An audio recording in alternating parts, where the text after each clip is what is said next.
Hello students. NCERT गणित कक्षा 9वीं में आप सभी का स्वागत है। आज हम स्टार्ट करेंगे अध्याय 5 जिसका नाम है यूक्लिड की ज्यामिति का परिचय। तो इस चैप्टर में हम ज्यामिति से संबंधित कुछ अवधारणाओं के बारे में समझेंगे तथा इनके कुछ अभिगृहित भी समझेंगे और ज्यामिति की कुछ मूल अवधारणाएं भी इसमें समझाई गई हैं। और ये देखा जाए तो चैप्टर छोटा है क्योंकि इसमें 2 ही प्रश्नावलियाँ हैं और इनमें इनके अंतर्गत हमें कुछ ऑब्जेक्टिव टाइप क्वेश्चन भी कवर करने हैं और साथ ही साथ कुछ तथ्यात्मक कथन भी दिए गए हैं, इनको भी कंप्लीट करना है। लेकिन उसके पहले हमें कुछ बेसिक जानकारियां पता होनी चाहिए, जैसे कि चैप्टर का नाम है यूक्लिड की ज्यामिति का परिचय। तो यूक्लिड एक गणित के वैज्ञानिक का नाम है जो बहुत ही प्राचीन वैज्ञानिक है और इन्होंने ज्यामिति के बारे में हम यूँ कह सकते हैं कि बहुत पहले परिचय करवाया था, क्योंकि उसके पहले ज्यामिति का ज्ञान नहीं था। और उसके बाद फिर यूक्लिड जो यूनान देश के एक वैज्ञानिक हैं, इन्होंने ज्यामिति की कुछ बेसिक परिभाषाएं सामने रखीं और कुछ ग्रंथ भी लिखे, जिनमें से एलिमेंटस नाम का इन्होंने एक ग्रंथ लिखा था जिनमें 13 अध्याय थे। तो आइए हम थोड़ा यूक्लिड को स्टडी कर लेते हैं। तो आप स्क्रीन पर यूक्लिड को देख पा रहे होंगे। ये बहुत ही प्राचीन वैज्ञानिक हैं, जैसे कि आप इनकी वेशभूषा से भी देख सकते हैं। और उस समय सुख सुविधाएं बहुत ही कम थीं, बहुत कम यंत्रों की खोज हुई थी और उस समय इन्होंने बहुत सारी ज्यामिति की अवधारणाएं दी और उनके कुछ अभिगृहित भी लिखे। इनमें से जो प्रमुख अभिगृहित और अवधारणाएं रही हैं वो इस चैप्टर में मेंशन की गई हैं, तो हम लोग इनके बारे में पढ़ेंगे। इन्होंने ज्यामिति, हम यूँ भी कह सकते हैं कि इन्होंने ज्यामिति की उस समय शुरुआत की थी और पाइथागोरस भी इनमें शामिल थे। पाइथागोरस का भी ज्यामिति में बहुत बड़ा हाथ है, तो दोनों ही बहुत ही इंटेलिजेंट थे। और आइए हम यूक्लिड के बारे में थोड़ा सा इनकी पर्सनल डिटेल देख लेते हैं कि ये कहाँ के रहने वाले हैं और इन्होंने कौन कौन सी बातें और अपने जीवन काल में की हुई हैं। तो यूक्लिड के बारे में कुछ बातें हैं, जैसे कि ये मिस्र के अलेक्जेंड्रिया में एक गणित के शिक्षक थे। तो यूनान में मिस्र है और मिस्र के अलेक्जेंड्रिया में एक गणित के शिक्षक थे। यूक्लिड ने उस समय तक ज्ञात गणित के समस्त ज्ञान को अपने प्रसिद्ध ग्रंथ एलिमेंटस में एकत्रित किया। तो ये भी आपसे पूछा जा सकता है कि यूक्लिड ने कौन सा ग्रंथ लिखा, तो वो याद रखिए एलिमेंटस, ये आपसे पूछा जा सकता है। तो बताइए यूक्लिड ने कौन सा ग्रंथ लिखा? एलिमेंटस। अब इसमें आगे लिखा है कि इन्होंने एलिमेंटस को 13 अध्यायों में विभाजित किया। तो ये भी आपसे पूछा जा सकता है कि एलिमेंटस के कितने अध्याय हैं? तो 13 अध्याय टोटल इन्होंने बनाए, जिनमें से प्रत्येक अध्याय को पुस्तिका माना जाता है। तो सबसे पहली बात आती है कि यूक्लिड ने कौन सा ग्रंथ लिखा, तो इसका सीधा जवाब होगा एलिमेंटस। उसके बाद एलिमेंटस को कितने भागों में विभाजित किया गया है, तो इसका आंसर है 13। और प्रत्येक अध्याय को क्या कहते हैं? पुस्तिका। ठीक है, तो ये जानकारी आपको याद रखना है। आगे बढ़ते हैं। इन पुस्तिकाओं ने समस्त विश्व की ज्यामिति संबंधी समझ को आने वाली पीढ़ियों तक प्रभावित किया। तो अब आप सोच सकते हैं कि उस समय जहाँ पर कुछ ज़्यादा विकास नहीं हुआ था गणित में और वहाँ पे केवल संख्याओं का जोड़ घटाना ही होता था, उस समय इन्होंने ज्यामिति जैसी चीज़ को सामने लाया और इन्होंने रेखाएं, कोण आदि के बारे में अध्ययन किया और हमें बताया। तो ये उन्हीं की खोज के आधार पर आज के जो नए वैज्ञानिक हैं उसी रिसर्च को आगे बढ़ाते हैं। इसलिए हम इनके योगदान को कभी भी भुला नहीं सकते हैं, तभी ये हम आज भी हम इतने सालों बाद इन्हें पढ़ते हैं। तो ये यूक्लिड के बारे में कुछ जानकारी थी। अब आप सभी जानने को इच्छुक होंगे कि यूक्लिड ने कौन कौन सी परिभाषाएं दी थी शुरुआती समय में, और हम ये भी यहाँ पे कह सकते हैं कि ये परिभाषाएं बेसिक परिभाषाएं थीं। तो आइए यूक्लिड की संबंधित कुछ परिभाषाएं देख लेते हैं और इस चैप्टर को शुरू करते हैं। तो यूक्लिड की कुछ प्रमुख परिभाषाएं जो हैं बहुत ही बेसिक परिभाषाएं हैं और आज के दौर में हम लोगों को इन्हें समझने में कोई दिक्कत भी नहीं होती है। लेकिन उस समय ये सब चीज़ें बेसिक थीं, लेकिन फिर भी यहाँ से शुरुआत उन्होंने की थी। जैसे उन्होंने बिंदु के बारे में बताया था। उन्होंने कहा कि बिंदु में एक बिंदु वह होता है जिसका कोई भाग नहीं होता है। तो इस बात का क्या मतलब है? उन्होंने कहा, जैसे हम इसको थोड़ा रफ में समझें, उन्होंने इस तरीके से कहा था कि जैसे एक पॉइंट हमने निर्धारित किया, तो ये जो है इसका कोई भाग नहीं होता है, ये केवल किसी चीज़ की स्थिति दर्शाता है। जैसे कोई बिंदु यहाँ पे है, कोई बिंदु यहाँ पे, तो ये केवल क्या दर्शाता है? लोकेशन। ना इसकी लंबाई होती है, ना चौड़ाई होती है, इसका कुछ भी भाग नहीं होता। तो यूक्लिड क्या कहते हैं कि बिंदु वह होता है जिसका कोई भाग नहीं होता है। तो बिंदु के बारे में इन्होंने एक बात बोली थी।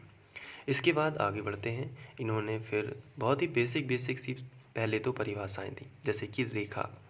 इन्होंने रेखा के बारे में बताया कि एक रेखा चौड़ाई रहित लंबाई की होती है। यहाँ पे चौड़ाई रहित लंबाई की होती है, इसका मतलब क्या है? तो इसको समझने के लिए हम यहाँ पे जैसे एक रेखा खींचते हैं, कोई भी हमने रेखा खींची, ये मान के चलिए हमने एक लाइन खींची। अब ये लाइन हो गई। अब इसमें देखा जाए तो इसमें लंबाई है, चौड़ाई तो है नहीं। अगर इस तरीके से होता, जैसे ये मैंने कोई आकृति बनाई, तो इसमें ये लंबाई है और ये चौड़ाई है, लेकिन इसमें केवल क्या है? लंबाई है। तो रेखा के बारे में उन्होंने बताया कि कोई भी रेखा अगर होगी तो एक रेखा चौड़ाई रहित होगी, यानी चौड़ाई उसमें नहीं होगी, लंबाई की होती है, लेकिन लंबाई होती है। तो एक रेखा चौड़ाई रहित यानी चौड़ाई नहीं होगी और लंबाई की होती है, तो केवल उसमें क्या होती है?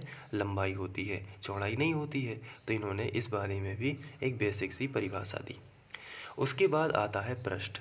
तो उन्होंने पृष्ठ के बारे में भी बताया कि पृष्ठ में लंबाई और चौड़ाई दोनों होती है। उन्होंने बताया कि एक पृष्ठ वह है जिसकी केवल लंबाई और चौड़ाई ही होती है।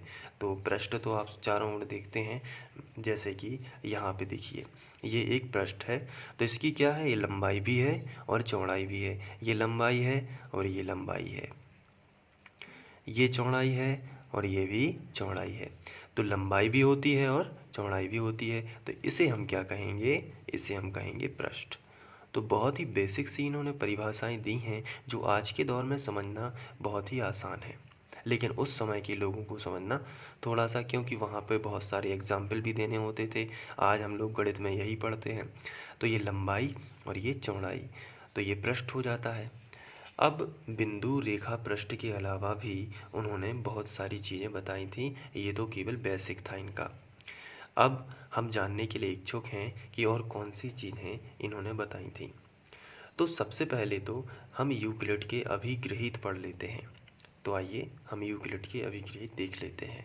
तो इन्होंने कुछ अपने अभिगृहित भी दिए, लेकिन सबसे महत्वपूर्ण सवाल ये है कि ये अभिगृहित आखिर क्या कहलाता है? तो इसका आंसर है, अभिगृहित के बारे में थोड़ा सा समझ लीजिए। वे सामान्य अभिधारणाएं जिन्हें निरंतर गणित में प्रयोग किया गया और जिनका केवल ज्यामिति से ही विशेष संबंध नहीं था।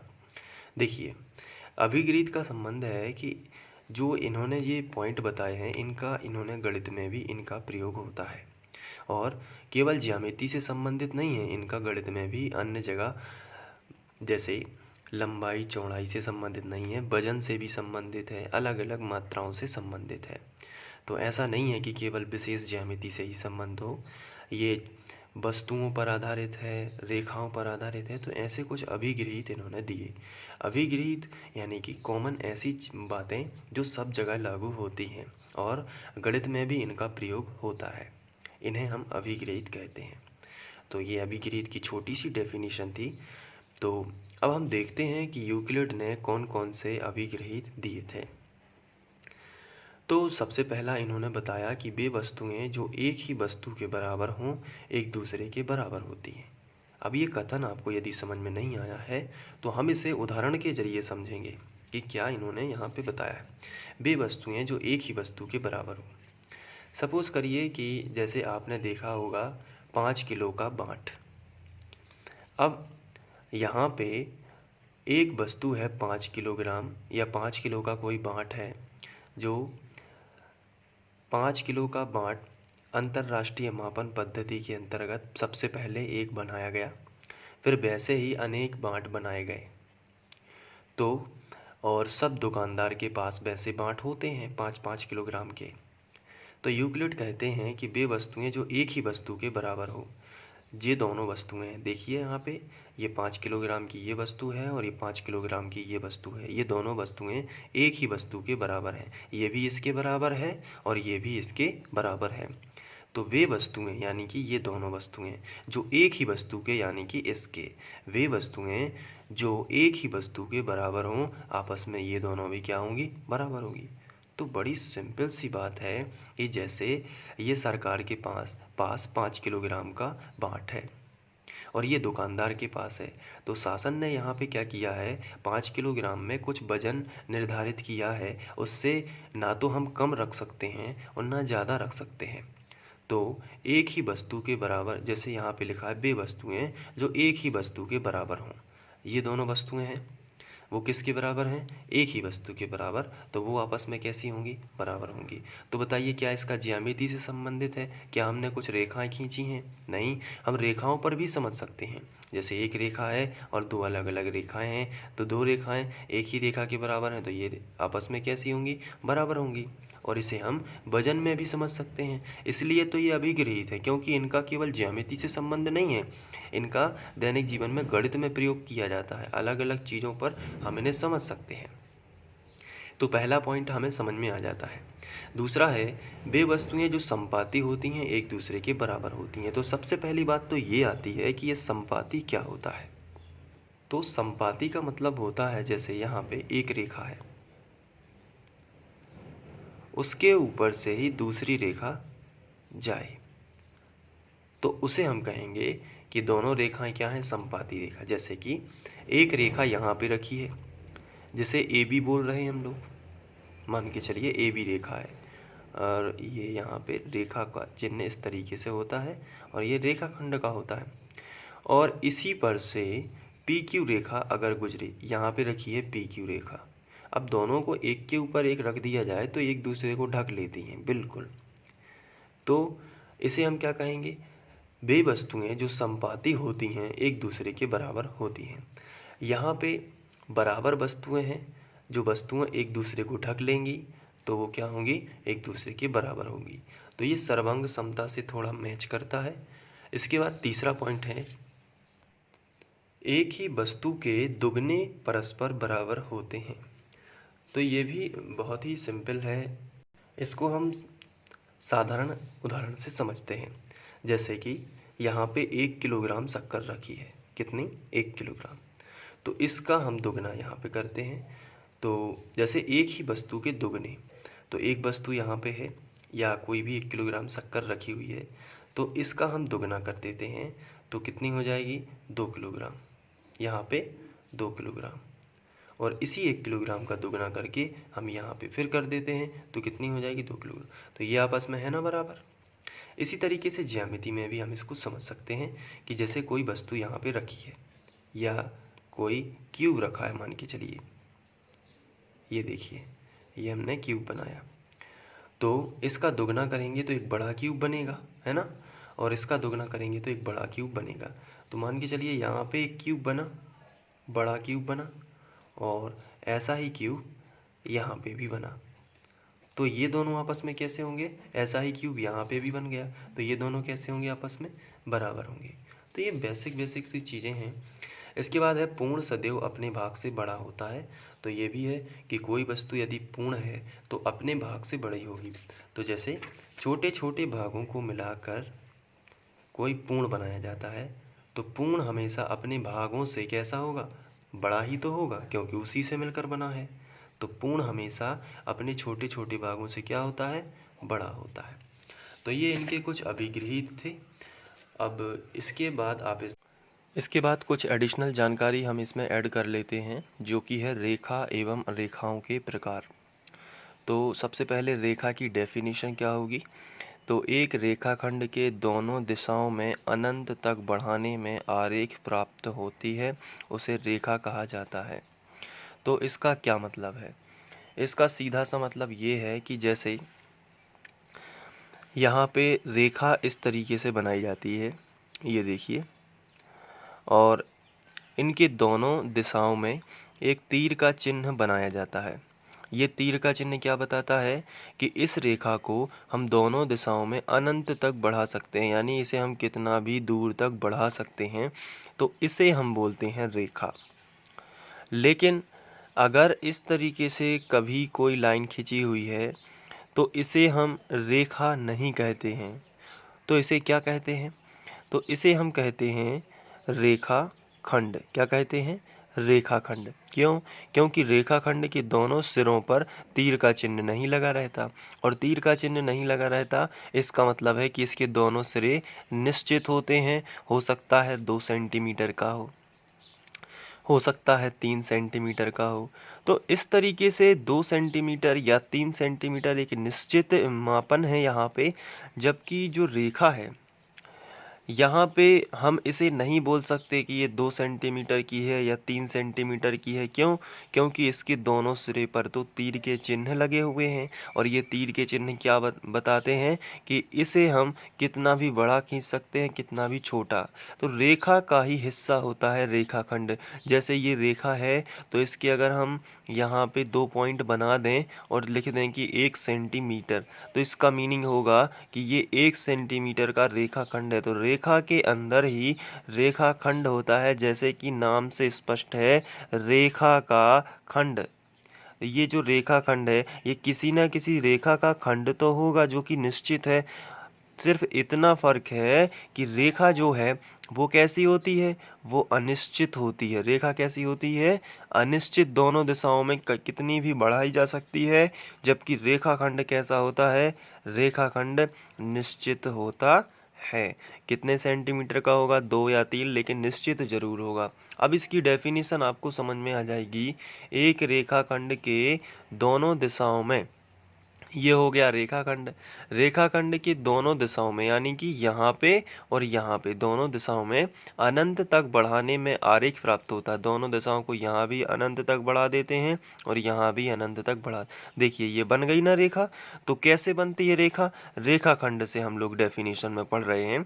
रेखाखंड से एक रेखाखंड के दोनों दिशाओं में, तो इस दिशा में भी और इस दिशा में भी, दोनों दिशाओं में अनंत तक बढ़ाने में, इसको अनंत तक बढ़ा दिया, आरेख प्राप्त होती है, और उसे हम क्या कहते हैं? रेखा। अब यहाँ पे रेखा सीधी लाइन के तौर पर ही नहीं बल्कि कई प्रकार से पाई जाती है, इसलिए रेखाओं के प्रकार भी हम यहाँ पे पढ़ लेते हैं। रेखा के प्रकार में सबसे पहले बात आती है सरल रेखा की। तो सरल रेखा बिल्कुल जैसे हम बना रहे हैं इसी तरीके की एक रेखा होती है, इसे हम सरल रेखा कहते हैं। तो ऐसी रेखा जो एक बिंदु से दूसरे बिंदु तक बिना बदले जाती है, यानी कि अगर यहाँ से यहाँ तक जा रही है, एक बिंदु से एक लोकेशन हमने ये मानी, एक लोकेशन ये मानी, तो वहाँ पे बिना बदले सीधी चलती है, उसे हम क्या बोलते हैं? सरल रेखा। तो सरल रेखा का मतलब आप समझ गए होंगे, एक सीधी रेखा। इसके बाद आता है वक्र रेखा। तो वक्र रेखा में होता क्या है कि एक वक्र बना, वक्र का मतलब होता है इस तरीके का वक्र, ये वक्र होता है, यानी आधा वृत्त या टेढ़ा मेढ़ा मार्ग भी हम कह सकते हैं इस तरीके से। तो अगर कोई रेखा सीधी ना चलकर ऐसी बनाई जाती है तो ये भी क्या होती है? एक रेखा ही है, इसे भी अनंत तक ले जा सकता है, लेकिन ये कैसी रेखा है? वक्र रेखा है। वक्र रेखा वैसी रेखा को कहा जाता है जो एक बिंदु से दूसरे बिंदु तक टेढ़ी मेढ़ी होकर तथा दिशा बदलते हुए आगे बढ़ती है। तो देखिए ये टेढ़ी मेढ़ी है ना, और दिशा बदली, पहले ऊपर की ओर, फिर नीचे की ओर, फिर ऊपर की ओर, फिर नीचे की ओर। तो इसे ही हम क्या कहते हैं? इसे हम कहते हैं वक्र रेखा। तो ये कुछ रेखाओं के प्रकार हैं, आगे और भी हमें दिए गए हैं, तो आगे देख लेते हैं। संगामी रेखा। संगामी यानी कि सम यानी कि समान, और गामी यानी कि गमन करने वाली। तो ऐसे बिंदु, एक पॉइंट होगा, एक पॉइंट होगा, उसी बिंदु से सभी रेखाएं जाती हैं, तो उसे हम क्या कहते हैं? संगामी रेखाएं। ऐसी 2 या 2 से अधिक रेखाएं जो किसी एक बिंदु से होकर गुजरती हैं, जैसे ये हमने यहाँ पे बिंदु बनाया, इसी बिंदु से एक रेखा ये निकल गई, एक यहाँ से इसी बिंदु से ये निकल गई, इसी बिंदु से ये भी निकल गई, इसी बिंदु से ये भी निकल गई।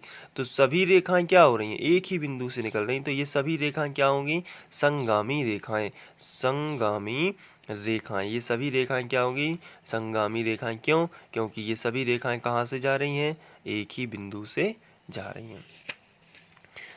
इसके बाद समांतर रेखाएं। समांतर रेखाएं तो बहुत ही सरल है, और समांतर रेखाएं पढ़ना, क्योंकि ये जो है हम लोग पहले भी देख चुके हैं। समांतर रेखाओं का मतलब होता है ऐसी दो या दो से अधिक रेखाएं भी हो सकती हैं, या दो रेखाएं भी हो सकती हैं, जैसे एक रेखा ये है। इसके नीचे हमने जस्ट ऐसी एक और रेखा खींची, जिसके यहाँ जितनी दूरी है वहीं उतनी ही दूरी इस पॉइंट पर भी है, उतनी ही दूरी इस पॉइंट पर भी है। तो ऐसी दो रेखाएं जिनके बीच की दूरी हमेशा क्या होती है, समान। जैसे यहाँ पे जितनी दूरी होगी उतनी ही दूरी का क्या होगी, यहाँ पे भी होगी, उतनी ही दूरी यहाँ पे भी होगी, उतनी ही दूरी यहाँ पे भी होगी। लेकिन अगर हम इस तरीके से बना दें तो ये समांतर हैं क्या, तो आंसर है नहीं, क्योंकि यहाँ पे ज़्यादा दूरी है और यहाँ पे कम दूरी है, तो ये समांतर नहीं है। लेकिन यहाँ पे जितनी दूरी है इतनी ही दूरी यहाँ पे भी है, तो ये रेखाएं कैसी होंगी, समांतर। जबकि ये रेखाएं समांतर नहीं होंगी, इसे बोलते हैं असमांतर रेखाएं। तो समांतर रेखाएं हमने देख ली।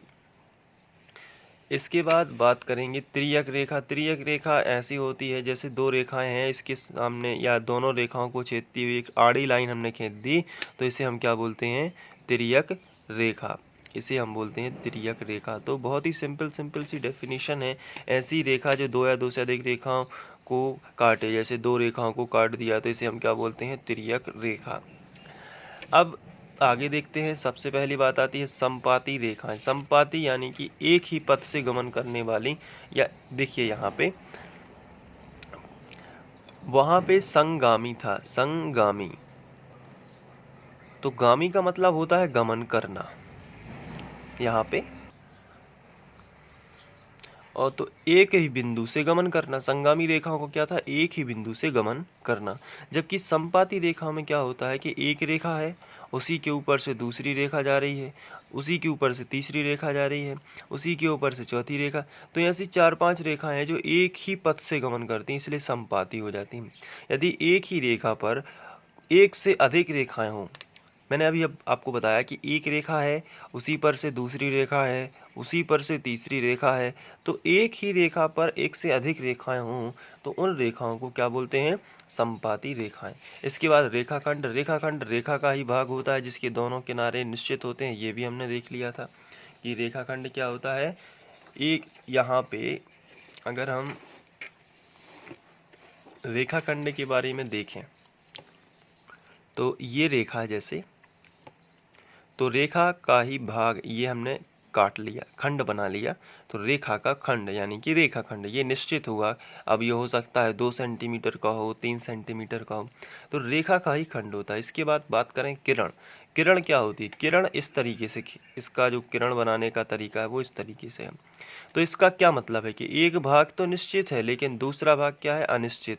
जहाँ पर तीर का चिन्ह लगा हो वो क्या हो जाता है, वो अनिश्चित हो जाता है, वो क्या हो जाता है, अनिश्चित। और जहाँ पर बिंदु रखा हो वो क्या होता है, निश्चित होता है। तो इसका मतलब आप समझ गए होंगे कि किरण क्या है, वह एक रेखा का वह भाग जिसका एक किनारा क्या हो, निश्चित हो। एक किनारा निश्चित हो तो दूसरा अपने आप ही क्या होगा, अनिश्चित। क्योंकि रेखा की बात हो रही है, रेखा की तो दोनों किनारे कैसे होते हैं, अनिश्चित होते हैं। लेकिन किरण की खासियत क्या है कि इसका एक किनारा निश्चित होगा और दूसरा अनिश्चित होगा। यानी एक जगह तो पता होगा कि निश्चित है यहाँ से, और दूसरी जगह अनिश्चित। जैसे सूर्य से आने वाली किरणें जो होती हैं उन्हें हम किरणें क्यों कहते हैं, क्योंकि सूर्य से आ रही हैं, इसलिए उनका आने वाला पॉइंट तो निश्चित है लेकिन जाने वाला निश्चित नहीं है। ब्रह्मांड में कितनी भी दूर तक जा सकती हैं, इसलिए इन्हें किरण बोलते हैं। तो ये एडिशनल जानकारी थी। इसके साथ ही अब हम यूक्लिड की कुछ अवधारणाएं देखेंगे और प्रश्नावली स्टार्ट करेंगे नेक्स्ट वीडियो में। तब तक के लिए आप इनका स्क्रीनशॉट ले लीजिए यहाँ से और इन्हें भी नोट कर लीजिए अपने नोट्स में।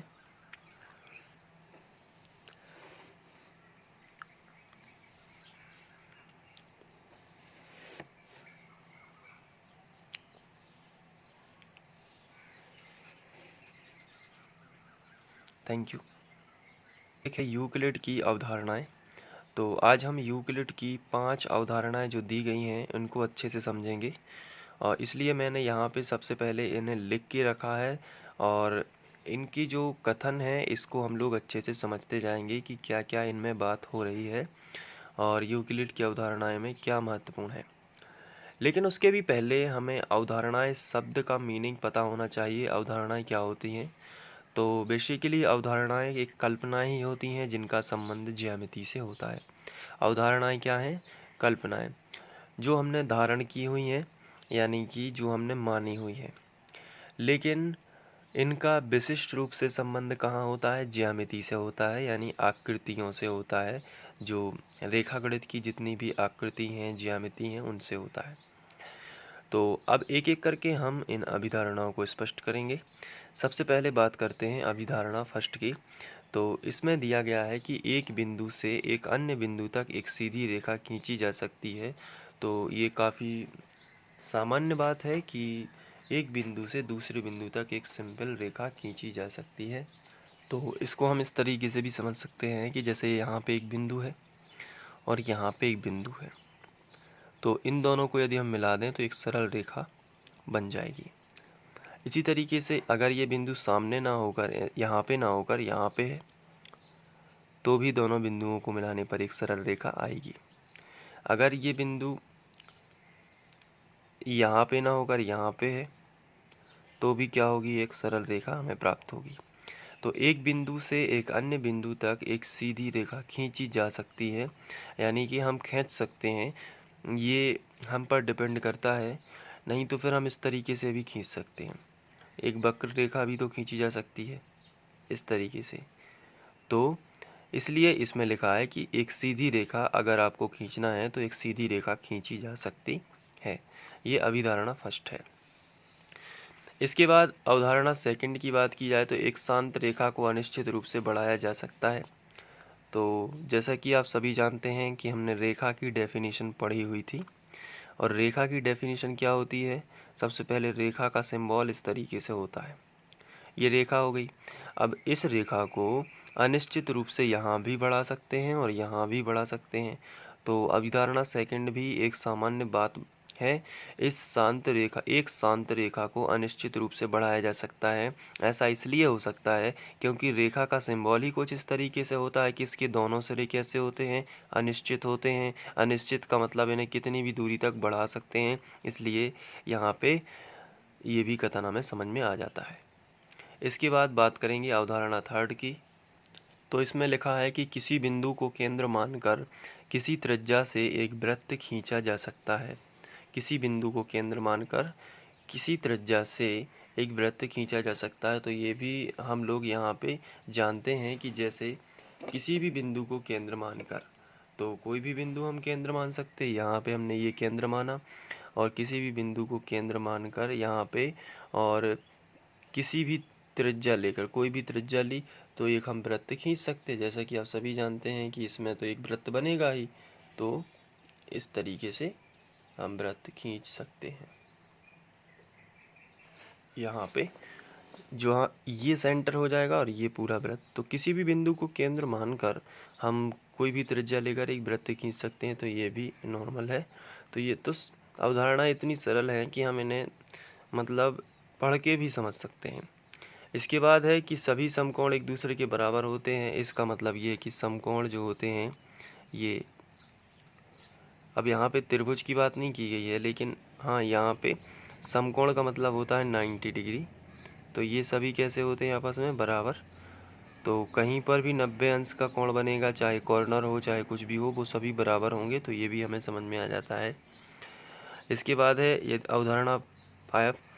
यदि एक सीधी रेखा दो सीधी रेखाओं पर गिरकर अपने ही ओर दो अंतःकोण इस प्रकार बनाए कि इन दोनों कोणों का योग मिलकर दो समकोणों से कम हो, तो वे दोनों सीधी रेखाएं अनिश्चित रूप से बढ़ाए जाने पर उसी ओर मिलती हैं जिस ओर यह योग दो समकोणों से कम होता है। हाँ, ये जो है ये काफ़ी समझने लायक बात है कि जैसे यहाँ पे दो सीधी रेखाएं हमने खींची। एक रेखा ये है, और सीधी का मतलब ये इस तरीके से कर्व नहीं होनी चाहिए, इसमें इस तरीके से कर्व नहीं होनी चाहिए, सीधी रेखा होनी चाहिए। चलिए ठीक है, तो अब यहाँ पे फिर से देखिए, हमने दो सीधी रेखाएं खींची, एक सीधी रेखा ये है और मान के चलिए एक रेखा ये है, ठीक है। अब दो सीधी रेखाओं पर एक तीसरी रेखा गिरती है यदि, तो ये हमने तीसरी रेखा को गिरा दिया।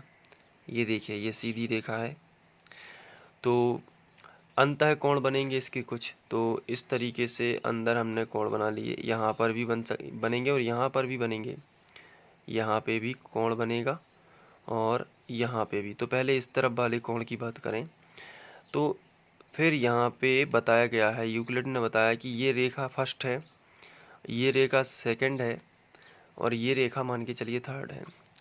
तो फर्स्ट और सेकंड रेखाएं कभी भी प्रतिच्छेद नहीं करेंगी अगर दोनों का योग, यहाँ पे दोनों का योग 180 है, अंतः कोणों का योग। तो ये कभी भी एक दूसरे को प्रतिच्छेद नहीं करेंगी, एक दूसरे के समांतर होंगी। लेकिन यदि इनका योग 180 से कम है, यानी कि ये भी 90 से कम है और ये भी 90 से कम है, तो इस तरफ यदि 90 से कम है तो ये इसी तरफ प्रतिच्छेद करेंगी, और अगर इस तरफ 90 से कम है, यानी दोनों का मिला दें तो 180 से कम है, तो ये इस तरफ प्रतिच्छेद करेंगी। तो कहने का मतलब यही है कि अगर ये दो रेखाएं हैं तो ये किस तरफ प्रतिच्छेद करेंगी, क्योंकि यहाँ पे 90 अंश ये होता है और इसी तरीके से 90 अंश भी यहाँ ये होता है, तो ये 90 से दोनों क्या हैं, कम हैं। तो यहाँ पे जैसे लिखा है कि यदि एक सीधी रेखा दो सीधी रेखाओं पर गिरकर अपने ही ओर दो अंतःकोण इस प्रकार बनाए, तो अपने ही ओर, यहाँ पे अपने ही ओर दो अंतःकोण बनाए हुए हैं कि इन दोनों कोणों का योग मिलकर दो समकोणों से कम हो। इनका जो योग है वो दो समकोणों से कम होना चाहिए, यानी 180 से कम। इस तरफ यदि 180 से कम होगा तो ये इस तरफ प्रतिच्छेद करेंगी, और अगर इस तरफ 180 से कम होगा तो इस तरफ। तो यहाँ पे तो 180 से कम होगा नहीं, क्योंकि ये 90 से ज़्यादा है और ये भी 90 से ज़्यादा है। तो इन दोनों कोणों का योग 180 से ज़्यादा है, इसलिए ये रेखाएं इस तरफ तो प्रतिच्छेद नहीं करेंगे। यहाँ पे 180 से कम है, ये भी 90 से कम है, ये भी 90 से कम है, इसलिए ये आगे बढ़ाई जाएंगी तो ये ज़रूर प्रतिच्छेद कर जाएंगी। तो यहाँ पे इसको समझना इसी तरीके से है, जैसे यहाँ पे बताया गया है कि यदि दो रेखाएं, यहाँ पर यदि दो सीधी रेखाएं, मान के चलिए ये दो सीधी रेखाएं हैं लेकिन एक दूसरे के समांतर नहीं है। अब यदि दो सीधी रेखाओं,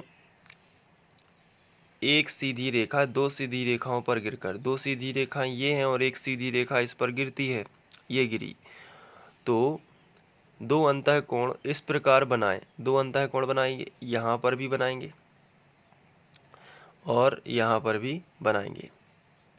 लेकिन यहाँ पे जो कोण बनेगा इन दोनों का, अगर ये 90 से कम है और ये भी 90 से कम है तो रेखाएं इसी तरफ प्रतिच्छेद करेंगी, और अगर ये 90 से कम है, ये 90 से कम है तो रेखा इस तरफ प्रतिच्छेद करेंगी। लेकिन ये 90 से ज़्यादा कैसे पता चलेगा?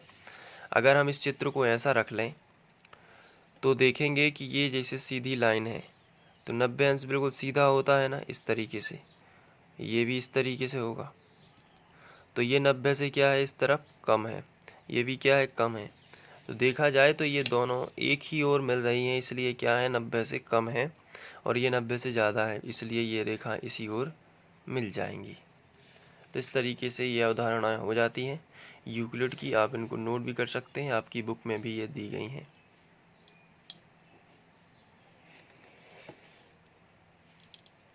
Thank you. एक है यूक्लिड की अवधारणाएं। तो आज हम यूक्लिड की 5 अवधारणाएं जो दी गई हैं उनको अच्छे से समझेंगे, और इसलिए मैंने यहाँ पे सबसे पहले इन्हें लिख के रखा है, और इनकी जो कथन है इसको हम लोग अच्छे से समझते जाएंगे कि क्या क्या इनमें बात हो रही है और यूक्लिड की अवधारणाएं में क्या महत्वपूर्ण है। लेकिन उसके भी पहले हमें अवधारणाएं शब्द का मीनिंग पता होना चाहिए, अवधारणाएं क्या होती हैं। तो बेसिकली अवधारणाएं एक कल्पनाएं ही होती हैं जिनका संबंध ज्यामिति से होता है। अवधारणाएं क्या हैं? कल्पनाएं जो हमने धारण की हुई हैं, यानी कि जो हमने मानी हुई हैं। लेकिन इनका विशिष्ट रूप से संबंध कहाँ होता है? ज्यामिति से होता है, यानी आकृतियों से होता है। जो रेखागणित की जितनी भी आकृति हैं, ज्यामिति हैं, उनसे होता है। तो अब एक एक करके हम इन अभिधारणाओं को स्पष्ट करेंगे। सबसे पहले बात करते हैं अभिधारणा फर्स्ट की। तो इसमें दिया गया है कि एक बिंदु से एक अन्य बिंदु तक एक सीधी रेखा खींची जा सकती है। तो ये काफ़ी सामान्य बात है कि एक बिंदु से दूसरे बिंदु तक एक सिंपल रेखा खींची जा सकती है। तो इसको हम इस तरीके से भी समझ सकते हैं कि जैसे यहाँ पे एक बिंदु है और यहाँ पे एक बिंदु है, तो इन दोनों को यदि हम मिला दें तो एक सरल रेखा बन जाएगी। इसी तरीके से अगर ये बिंदु सामने ना होकर, यहाँ पे ना होकर यहाँ पे है, तो भी दोनों बिंदुओं को मिलाने पर एक सरल रेखा आएगी। अगर ये बिंदु यहाँ पे ना होकर यहाँ पे है, तो भी क्या होगी? एक सरल रेखा हमें प्राप्त होगी। तो एक बिंदु से एक अन्य बिंदु तक एक सीधी रेखा खींची जा सकती है, यानी कि हम खींच सकते हैं। ये हम पर डिपेंड करता है, नहीं तो फिर हम इस तरीके से भी खींच सकते हैं। एक वक्र रेखा भी तो खींची जा सकती है इस तरीके से। तो इसलिए इसमें लिखा है कि एक सीधी रेखा अगर आपको खींचना है तो एक सीधी रेखा खींची जा सकती है। ये अभिधारणा फर्स्ट है। इसके बाद अवधारणा सेकंड की बात की जाए तो एक शांत रेखा को अनिश्चित रूप से बढ़ाया जा सकता है। तो जैसा कि आप सभी जानते हैं कि हमने रेखा की डेफिनेशन पढ़ी हुई थी, और रेखा की डेफिनेशन क्या होती है? सबसे पहले रेखा का सिंबल इस तरीके से होता है। ये रेखा हो गई। अब इस रेखा को अनिश्चित रूप से यहाँ भी बढ़ा सकते हैं और यहाँ भी बढ़ा सकते हैं। तो अभिधारणा सेकंड भी एक सामान्य बात है। एक शांत रेखा को अनिश्चित रूप से बढ़ाया जा सकता है। ऐसा इसलिए हो सकता है क्योंकि रेखा का सिंबल ही कुछ इस तरीके से होता है कि इसके दोनों सिरे कैसे होते हैं? अनिश्चित होते हैं। अनिश्चित का मतलब इन्हें कितनी भी दूरी तक बढ़ा सकते हैं, इसलिए यहाँ पे ये भी कथन हमें समझ में आ जाता है। इसके बाद बात करेंगे अवधारणा थर्ड की। तो इसमें लिखा है कि किसी बिंदु को केंद्र मानकर किसी त्रिज्या से एक वृत्त खींचा जा सकता है। किसी बिंदु को केंद्र मानकर किसी त्रिज्या से एक वृत्त खींचा जा सकता है। तो ये भी हम लोग यहाँ पे जानते हैं कि जैसे किसी भी बिंदु को केंद्र मानकर, तो कोई भी बिंदु हम केंद्र मान सकते हैं। यहाँ पे हमने ये केंद्र माना, और किसी भी बिंदु को केंद्र मानकर यहाँ पे, और किसी भी त्रिज्या लेकर, कोई भी त्रिज्या ली तो एक हम वृत्त खींच सकते हैं। जैसा कि आप सभी जानते हैं कि इसमें तो एक वृत्त बनेगा ही, तो इस तरीके से हम वृत्त खींच सकते हैं। यहाँ पे जो ये सेंटर हो जाएगा और ये पूरा वृत्त। तो किसी भी बिंदु को केंद्र मानकर हम कोई भी त्रिज्या लेकर एक वृत्त खींच सकते हैं। तो ये भी नॉर्मल है। तो ये तो अवधारणा इतनी सरल है कि हम इन्हें मतलब पढ़ के भी समझ सकते हैं। इसके बाद है कि सभी समकोण एक दूसरे के बराबर होते हैं। इसका मतलब ये है कि समकोण जो होते हैं ये, अब यहाँ पे त्रिभुज की बात नहीं की गई है, लेकिन हाँ यहाँ पे समकोण का मतलब होता है 90 डिग्री। तो ये सभी कैसे होते हैं? आपस में बराबर। तो कहीं पर भी 90 अंश का कोण बनेगा, चाहे कॉर्नर हो चाहे कुछ भी हो, वो सभी बराबर होंगे। तो ये भी हमें समझ में आ जाता है। इसके बाद है ये अवधारणा 5। यदि एक सीधी रेखा दो सीधी रेखाओं पर गिरकर अपने ही ओर दो अंतःकोण इस प्रकार बनाए कि इन दोनों कोणों का योग मिलकर दो समकोणों से कम हो, तो वे दोनों सीधी रेखाएं अनिश्चित रूप से बढ़ाए जाने पर उसी ओर मिलती हैं जिस ओर यह योग दो समकोणों से कम होता है। हाँ, ये जो है ये काफ़ी समझने लायक बात है कि जैसे यहाँ पे दो सीधी रेखाएं हमने खींची। एक रेखा ये है, और सीधी का मतलब ये इस तरीके से कर्व नहीं होनी चाहिए, इसमें इस तरीके से कर्व नहीं होनी चाहिए, सीधी रेखा होनी चाहिए। चलिए ठीक है। तो अब यहाँ पे फिर से देखिए, हमने दो सीधी रेखाएं खींची। एक सीधी रेखा ये है, और मान के चलिए एक रेखा ये है। ठीक है। अब दो सीधी रेखाओं पर एक तीसरी रेखा गिरती है यदि, तो ये हमने तीसरी रेखा को गिरा दिया। ये देखिए ये सीधी रेखा है।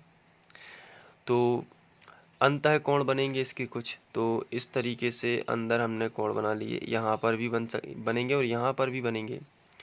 यहाँ पे भी कोण बनेगा और यहाँ पे भी। तो पहले इस तरफ वाले कोण की बात करें तो फिर यहाँ पे बताया गया है, यूक्लिड ने बताया कि ये रेखा फर्स्ट है, ये रेखा सेकंड है और ये रेखा मान के चलिए थर्ड है।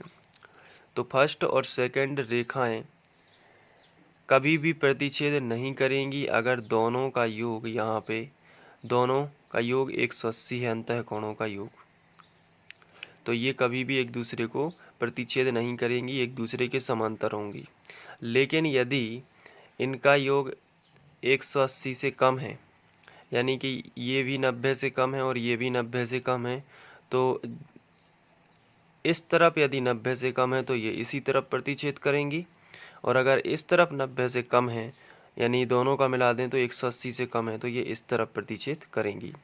तो कहने का मतलब यही है कि अगर ये दो रेखाएं हैं तो ये किस तरफ प्रतिच्छेद करेंगी, क्योंकि यहाँ पे 90 अंश ये होता है और इसी तरीके से 90 अंश भी यहाँ ये होता है। तो ये 90 से दोनों क्या हैं, कम हैं। तो यहाँ पे जैसे लिखा है कि यदि एक सीधी रेखा दो सीधी रेखाओं पर गिरकर अपने ही ओर दो अंतःकोण इस प्रकार बनाए, तो अपने ही ओर, यहाँ पे अपने ही ओर दो अंतःकोण बनाए हुए हैं कि इन दोनों कोणों का योग मिलकर दो समकोणों से कम हो। इनका जो योग है वो दो समकोणों से कम होना चाहिए, यानी 180 से कम। इस तरफ यदि 180 से कम होगा तो ये इस तरफ प्रतिच्छेद करेंगी, और अगर इस तरफ 180 से कम होगा तो इस तरफ। तो यहाँ पे तो 180 से कम होगा नहीं, क्योंकि ये 90 से ज़्यादा है और ये भी 90 से ज़्यादा है। तो इन दोनों कोणों का योग 180 से ज़्यादा है, इसलिए ये रेखाएं इस तरफ तो प्रतिच्छेद नहीं करेंगी। यहाँ पे 180 से कम है, ये भी 90 से कम है, ये भी 90 से कम है, इसलिए ये आगे बढ़ाई जाएंगी तो ये ज़रूर प्रतिच्छेद कर जाएंगी। तो यहाँ पे इसको समझना इसी तरीके से है, जैसे यहाँ पे बताया गया है कि यदि दो रेखाएं, यहाँ पर यदि दो सीधी रेखाएं, मान के चलिए ये दो सीधी रेखाएं हैं लेकिन एक दूसरे के समांतर नहीं है। अब यदि दो सीधी रेखाओं,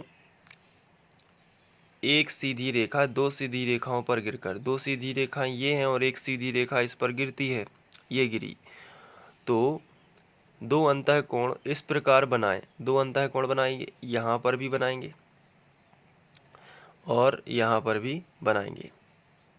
लेकिन यहाँ पे जो कोण बनेगा इन दोनों का, अगर ये 90 से कम है और ये भी 90 से कम है तो रेखाएं इसी तरफ प्रतिच्छेद करेंगी, और अगर ये 90 से कम है, ये 90 से कम है तो रेखा इस तरफ प्रतिच्छेद करेंगी। लेकिन ये 90 से ज़्यादा कैसे पता चलेगा?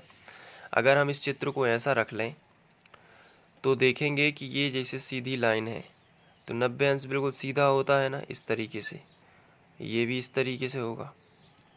तो ये 90 से क्या है, इस तरफ कम है, ये भी क्या है, कम है।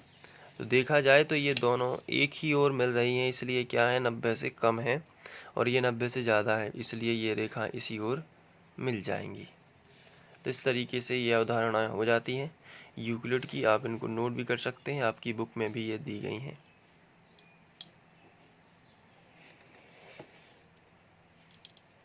Thank you.